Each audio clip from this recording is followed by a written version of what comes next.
আসসালামু আলাইকুম। আজ আমরা কথা বলবো হচ্ছে HTML এর ইতিহাস এবং হচ্ছে আপনার HTML এর বেশ কিছু ট্যাগ নিয়ে। তো প্রথমে HTML টা যদি একটু জানি যে HTML এর পূর্ণরূপ হলো হাইপারটেক্সট মার্কআপ ল্যাঙ্গুয়েজ। এটি একটি মার্কআপ ভাষা যা ওয়েব পেজের কন্টেন্ট এবং স্ট্রাকচার তৈরি করতে ব্যবহৃত হয়। HTML ব্রাউজারকে বলে দেয় কিভাবে ওয়েব পেজের কন্টেন্টগুলো দেখাতে হবে বা শো করবে। তো মার্কআপ ল্যাঙ্গুয়েজ কি এই বিষয় নিয়ে আমরা সামনে আরো আলোচনার মধ্যে বিস্তারিত জানবো। তো HTML কিভাবে কাজ করে? তো HTML যে ফাইলগুলো আপনি লিখবেন, এই HTML এর ফাইলগুলো হচ্ছে আপনার শুধুমাত্র ব্রাউজার রিড করতে পারে এবং হচ্ছে রান করতে পারে। HTML কোড যখন ব্রাউজারে লোড হয়, তখন ব্রাউজার সেই কোড অনুযায়ী বিভিন্ন উপাদান যেমন টেক্সট, ছবি, লিঙ্ক ইত্যাদি সঠিকভাবে প্রদর্শন করে। তো আমরা যদি এই ইমেজটা লক্ষ্য করি, এখানে হচ্ছে কয়েকটা ট্যাগ দেওয়া আছে। তো আমরা এটার যদি আউটপুটটা দেখি তাহলে দেখব যে হচ্ছে হ্যালো ওয়ার্ল্ড। তো এইখানে হচ্ছে হ্যালো ওয়ার্ল্ড এই লেখাটি হচ্ছে বড় হাতের দেখাচ্ছে, একটু বড় করে দেখাচ্ছে, এবং আরেকটি টেক্সট হচ্ছে প্যারাগ্রাফ, এটি হচ্ছে একটু ছোট আকারে বা নর্মাল আমরা যেভাবে টেক্সট লিখি সেইভাবে দেখাচ্ছে। তো মার্কআপ বলতে বুঝি কোনো টেক্সটের মধ্যে কিছু বিশেষ নির্দেশনা যোগ করা যা সেই টেক্সটকে সুন্দরভাবে সাজিয়ে দেখাতে সাহায্য করে। যেমন পি ট্যাগের মাধ্যমে হচ্ছে একভাবে লেখা দেখাচ্ছে, H1 এর মাধ্যমে কিন্তু অন্যরকমভাবে দেখাচ্ছে। আবার আপনি অডিও যদি প্লে করেন সেইটার ট্যাগ আলাদা, আবার ভিডিও প্লে করলে সেইটার ট্যাগ কিন্তু আলাদা। তো এইভাবে হচ্ছে আপনার ট্যাগগুলো দ্বারা সে ভিন্ন বিচ্ছিন্ন আচরণ করতেছে, ভিন্ন ভিন্নভাবে সে প্রদর্শন করতেছে। আর এই প্রদর্শন করার উপায়টাকেই বলা হয় হচ্ছে মার্কআপ। তো যেহেতু HTML হচ্ছে আমরা বিভিন্ন ট্যাগের সাহায্যে আমরা লিখবো বা মার্কআপের সাহায্যে লিখবো, তো সেই জন্য HTML কে বলা হয় হচ্ছে মার্কআপ ল্যাঙ্গুয়েজ। তো আমরা এখন যদি HTML ডকুমেন্টের স্ট্রাকচারটা একটু বোঝার চেষ্টা করি, তো এইখানে প্রথমে কি আছে আমাদের? প্রথমে আছে যে এই ডক টাইপ HTML, এটি বলে দেয় যে হচ্ছে এটি আমাদের HTML5 এর ডকুমেন্ট। তো আপনি এইখানে নির্দেশ করতে পারবেন বা স্পেসিফাই করতে পারবেন যে হচ্ছে HTML4 এ লিখবেন না 5 এ লিখবেন। তো তারপরে হচ্ছে HTML, এটি হচ্ছে পুরো ডকুমেন্টের কন্টেইনার হিসেবে কাজ করে, অর্থাৎ রুট এলিমেন্ট। HTML এর ভিতরে হচ্ছে প্রত্যেকটা HTML পেজের একটা করে HTML ট্যাগ থাকবে। তো এর ভিতরে আবার দুইটা সেকশন থাকে। একটা হচ্ছে হেড, যেখানে হচ্ছে আপনার মেটা ডাটা, টাইটেল ইত্যাদি সংরক্ষিত থাকে। আরেকটি হচ্ছে আপনার বডি সেকশন।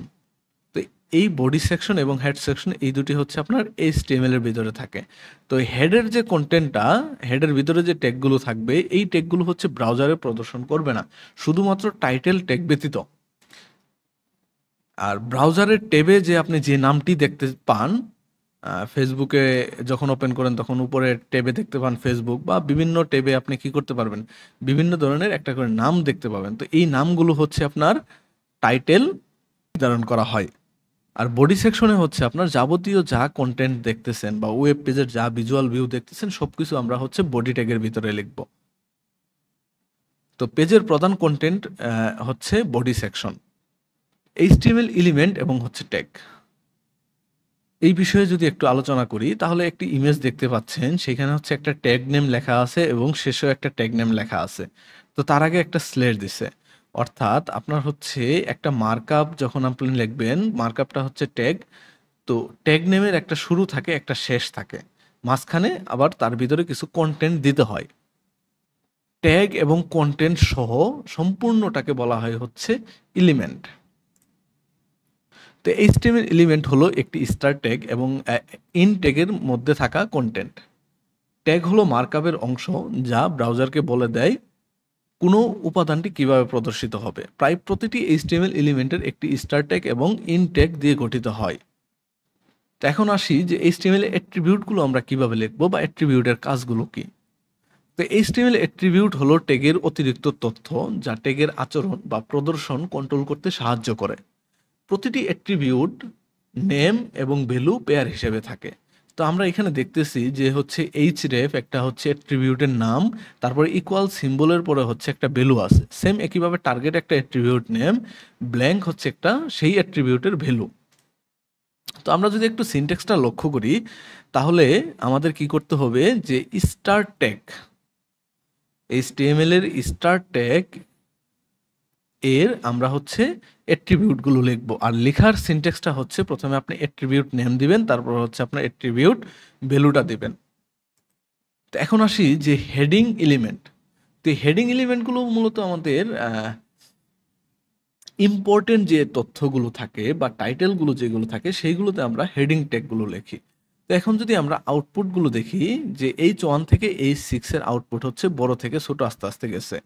তো H1 হচ্ছে আমাদের সর্বোচ্চ হেডিং এলিমেন্ট এবং হচ্ছে H6 হচ্ছে আমার সর্বনিম্ন হেডিং এলিমেন্ট। তো একটি ব্লগ পোস্টের টাইটেল হিসেবে H1 এবং বিভিন্ন সাবসেকশন হিসেবে আমরা H2 থেকে H6 ব্যবহার করতে পারি। তো এখন একটা ইমেজ দেখতেছেন, তো এই ইমেজের হচ্ছে বিজনেস রিভিউ, এটি কিন্তু একটা হেডিং, এবং where is the economy heading, এটাও কিন্তু একটা হেডিং ট্যাগ। তো আসলে আমরা এইভাবে হচ্ছে হেডিং ট্যাগগুলো লিখি। তারপরে হচ্ছে প্যারাগ্রাফ। তো আমরা নর্মাল যে টেক্সটগুলো আছে সেই টেক্সটগুলো প্রদর্শনের জন্য আমরা প্যারাগ্রাফ এলিমেন্ট লিখি, আর প্যারাগ্রাফ এলিমেন্ট লেখার সিনট্যাক্স হচ্ছে পি দিয়ে। তো পি বলতে বুঝবো সেটা আমাদের প্যারাগ্রাফ এলিমেন্ট।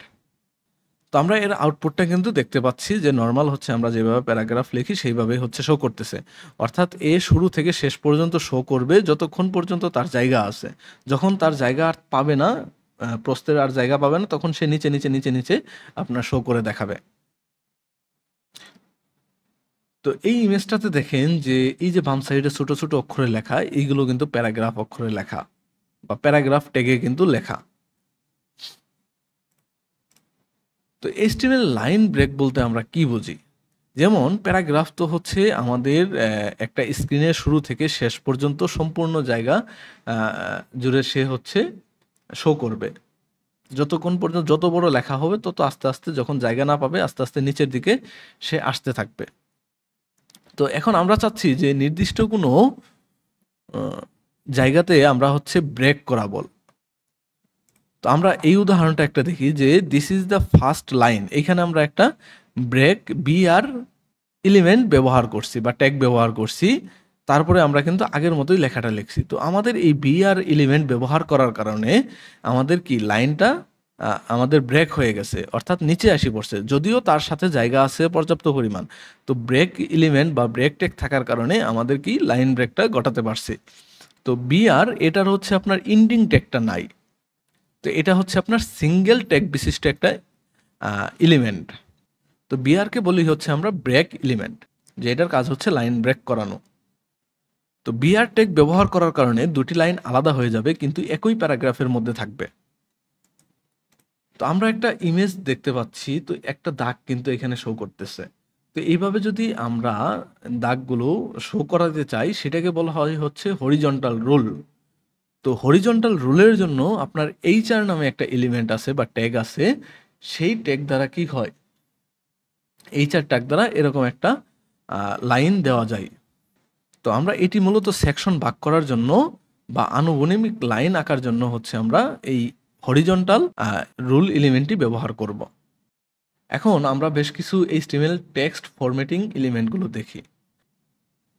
তো প্রথমত হচ্ছে একটা লক্ষ্য করতেছেন একটা ইমেজ, সেখানে হচ্ছে বোল্ড লেখাটা কিন্তু একটু মোটা হয়ে আছে। তো এটা কিন্তু একটা মোটা, এটা হচ্ছে আপনার টেক্সট ফরম্যাটিং, টেক্সটের একটা ধরন, অন্য টাইপের আপনি শো করাইতে পারতেছেন। আর এটি লেখার জন্য হচ্ছে আপনার বি ট্যাগ আছে, তো সেই বি ট্যাগ দ্বারা আপনার কি করতে হবে, এইভাবে বোল্ড করতে হবে। অর্থাৎ এই বি ট্যাগের ভিতরে আপনি যাই রাখেন না কেন সে হচ্ছে একটু মোটা হয়ে আপনাকে দেখাবে। তো আরেকটি ইমেজ এখানে দেখতে পাচ্ছেন, তো এইখানে হচ্ছে ইতালিক লেখা, এই লেখাটা কিন্তু বাঁকা হয়ে আছে। তো এই হালকা বাঁকানোর সিস্টেমটাকে বলি হচ্ছে আমরা ইতালিক ফরম্যাট। তো ইতালিক ফরম্যাট লেখার জন্য হচ্ছে আপনার আই ট্যাগ ব্যবহার করতে হবে। আই ট্যাগের মাঝখানে আপনি যা লিখবেন সেটি কিন্তু আপনার বাঁকা, হালকা বাঁকানো ভাবে আপনার দেখাবে। তো এই ইমেজটাতে দেখছেন যে একটি লেখার নির্দিষ্ট অংশ জুড়ে কিন্তু আন্ডারলাইন দেওয়া আছে। তো এই আন্ডারলাইন দেওয়ার জন্য আপনার হচ্ছে ইউ নামে একটা ট্যাগ আছে, এই ইউ ট্যাগের মাধ্যমে আপনার আন্ডারলাইনগুলো দিতে পারবেন। তো একটা ইমেজ এইখানে দেখেন, লক্ষ্য করতেছেন দুইটা ইমেজ, এবং ইমেজের নিচে একটা লেখা দেখতেছেন 216। সেটা কেটে দিয়ে ৭৬% লিখে দিয়ে ৫২ টাকা, অর্থাৎ এইটা আপনাকে ডিসকাউন্ট দিচ্ছে। ২১৬ টাকার প্রোডাক্ট আপনি ৫২ টাকায় কিনতে পারতেছেন, কিন্তু এটা কিন্তু দাগ দিয়ে কেটে দেওয়া হয়েছে। তার মানে সে বোঝানো হইতেছে যে এটা হচ্ছে ওল্ড প্রাইস। তো আপনি তাহলে এই সিস্টেমটা করবেন কিভাবে? তো এই সিস্টেমটা করার জন্য আপনার হচ্ছে এস নামে হচ্ছে একটা ট্যাগ আছে, সেই ট্যাগের ভিতরে যদি আপনি কোনো কিছু লেখেন তাহলে সে কি করবে, আপনার কেটে দিবে। অথবা ডিলেট নামে একটা ট্যাগ আছে, সেটাও যদি ব্যবহার করবেন তাহলেও কি করবে, এই ট্যাগটা কি আপনার লেখাটি কেটে দিবে। আর এটাকে বলা হয় হচ্ছে স্ট্রাইক থ্রো। তো স্ট্রাইক থ্রো ট্যাগের মাধ্যমে টেক্সটের উপর একটি সরল রেখা টানা হয়। তো এখন আমরা হচ্ছে বেশ কিছু লিস্ট নিয়ে আলোচনা করব। তো এইচটিএমএল এ বিভিন্ন ধরনের লিস্ট ব্যবহার করে আমরা তথ্যকে সুন্দরভাবে সাজাতে পারি। তো এই সেশনে আমরা ৩টি প্রধান প্রকারের লিস্ট সম্পর্কে শিখব। প্রথমটি হচ্ছে অর্ডার লিস্ট। এই অর্ডার লিস্টটি হচ্ছে আপনার ক্রম অনুযায়ী সাজাবে ১, ২, ৩ বা আপনার রোমান সংখ্যাতে বা এবিসি, অর্থাৎ একটি ক্রমতে সে হচ্ছে সাজাবে। আর আনঅর্ডার লিস্ট সেটা হচ্ছে কোনো ক্রম থাকবে না, অর্থাৎ আপনি হচ্ছে চেক মার্ক দিয়ে বা একটা হাইফেন দিয়ে হচ্ছে প্রত্যেকটা লিস্ট আলাদা করতে পারবেন আপনার হচ্ছে সৌন্দর্য বৃদ্ধি করার জন্য। আর ডেসক্রিপশন লিস্টটা হচ্ছে আপনার কিছু ডেসক্রাইব করবেন, অর্থাৎ একটা টাইটেল থাকবে, টাইটেলের একটা ডেসক্রিপশন থাকবে। তো এই ইমেজের মতো যদি আপনি কোনো স্টাইল লিখতে চান বা ডিজাইন করতে চান তাহলে আপনাকে ডেসক্রিপশন লিস্টই ব্যবহার করতে হবে। তো আমরা এখন অর্ডার লিস্ট সম্বন্ধে একটুখানি বিস্তারিত জানার চেষ্টা করি। তো অর্ডার লিস্ট হলো এমন একটি তালিকা যেখানে আইটেমগুলো সংখ্যা বা অঙ্ক দ্বারা সাজানো হয়। এটি সাধারণত তখন ব্যবহার করা হয় যখন আইটেমগুলো একটি নির্দিষ্ট ক্রমে সাজানো প্রয়োজন।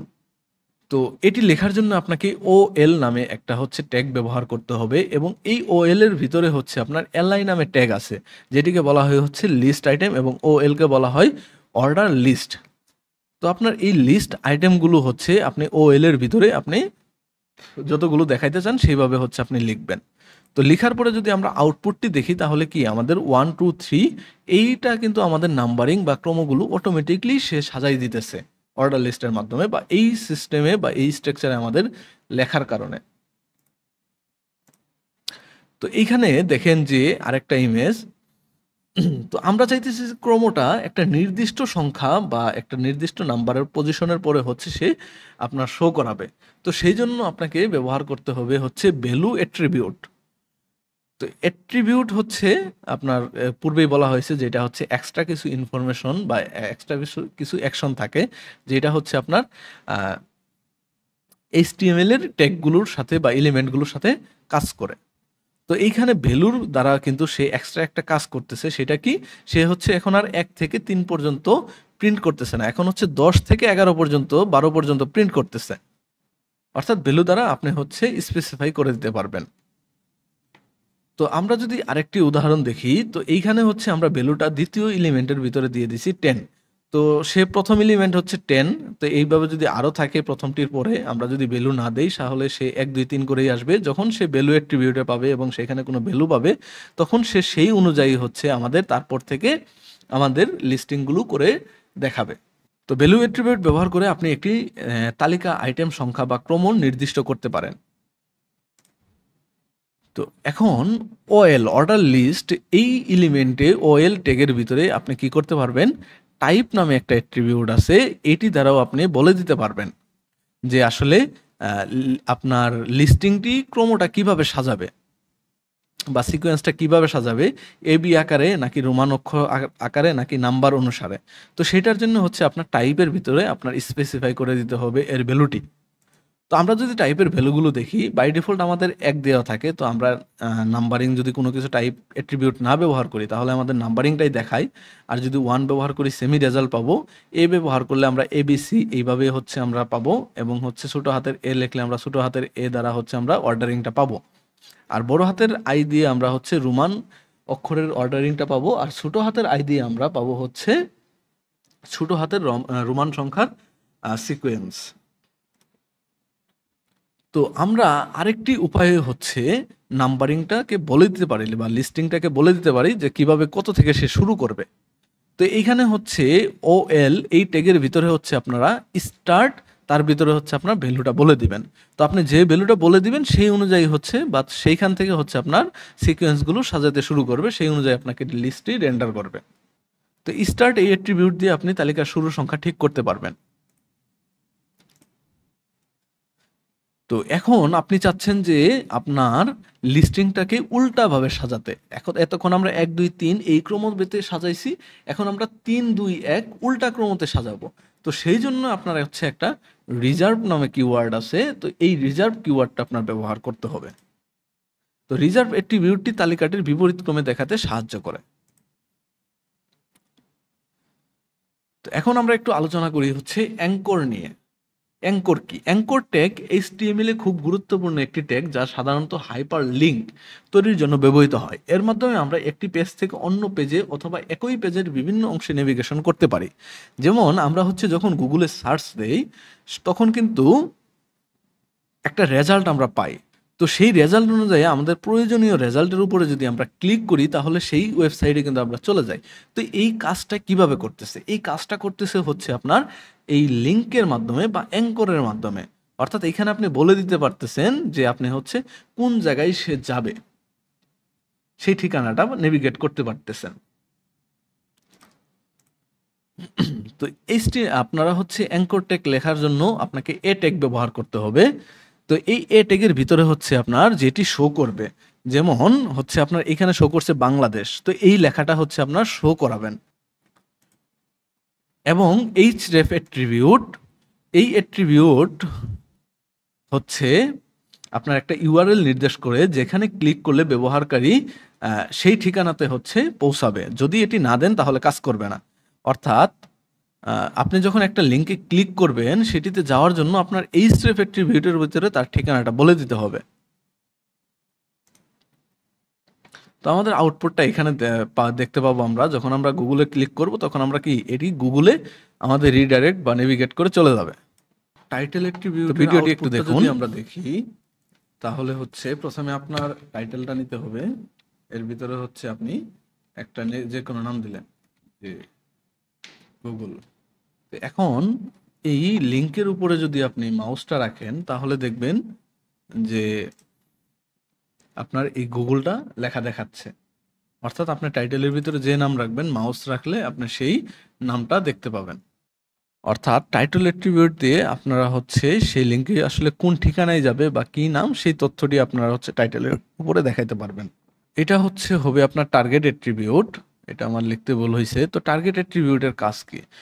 এখন টার্গেট অ্যাট্রিবিউটের মাধ্যমে আপনি বলে দিতে পারবেন যে আসলে সে লিঙ্কটা যে যাবে সে কোন পথে যাবে। সে সেম পেজে থাকবে নাকি নতুন ট্যাবে ওপেন হবে নাকি হচ্ছে নতুন উইন্ডোতে ওপেন হবে ব্রাউজারের। টার্গেট অ্যাট্রিবিউটের আন্ডারস্কোর সেলফ এটি হচ্ছে আপনার ডিফল্ট ভ্যালু। আপনি যদি এইখানে ক্লিক করেন তাহলে হচ্ছে আপনার ওই আগের মতোই কাজটা করবে। আর আপনি যদি এখানে ক্লিক করেন যে আন্ডারস্কোর, তাহলে যখন আপনি ক্লিক করবেন নতুন আরেকটা ট্যাবে ওপেন হবে। অর্থাৎ এই ট্যাবের ভিতরেই আপনার ওপেন হলো না, নতুন আরেকটা ট্যাবের ভিতরে ওপেন হবে। ধন্যবাদ সবাইকে। দয়া করে চ্যানেলটি সাবস্ক্রাইব করে দিবেন এবং আমাদের আরও ভিডিও তৈরি করতে অনুপ্রাণিত করবেন। ধন্যবাদ। আসসালামু আলাইকুম।